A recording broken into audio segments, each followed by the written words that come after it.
Greetings and welcome to this edition of Positronic. I'm Barry P. Cook.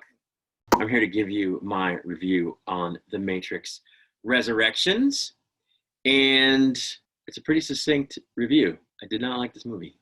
I thought it was far too meta in that it's far too self-referential. It's a movie about a guy who's made a video game called The Matrix. 3 video games, actually, that are, The Matrix 1, The Matrix 2, The Matrix 3, based on events in his life, which were, for us, a series of films called The Matrix 1, 2, and 3, Reloaded and Revelations. So it was far too meta, and even to the point where footage from the original film is used as footage from the video game, which doesn't make any sense, because they had video games, they could have used that footage. And they didn't even ask Lawrence Fishburne to be in it, to reprise the role of Morpheus.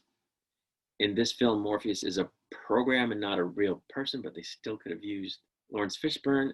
They didn't even ask him.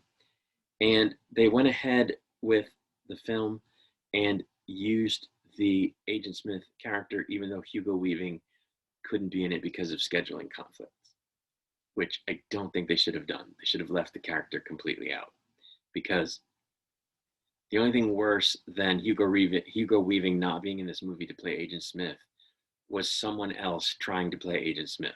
It was just awful. And the only other thing I would say about this movie is I did not understand it. The main plot seemed to be Neo and Trinity are both still alive, even though they died, because a program called The Analyst realized that their love for each other was so powerful that it was the best way to power the Matrix and to keep humans placated so that they could be a power source for the machines. So he brings them back to life and puts them back in pods.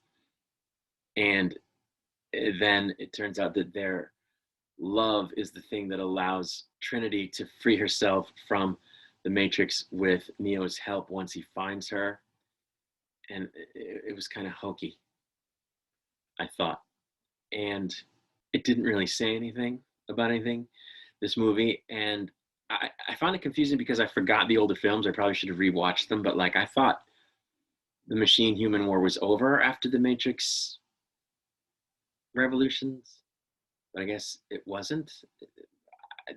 They at least had set it up so that, okay, we broke through XYZ problem in the war, and now it's we can see our way to ending it and humans will be free. At least I thought they had gotten to that point by the end of The Matrix 3, but apparently not, because 60 years later in universe, the machines are still running the world and most of humanity is still enslaved. So I didn't understand that. Now, I will say that as a setup for a 5th film, this is pretty good, because in the end, Neo and Trinity fly off and they're going to reshape the Matrix in their own image. If they can't free everybody, they'll at least make the Matrix better.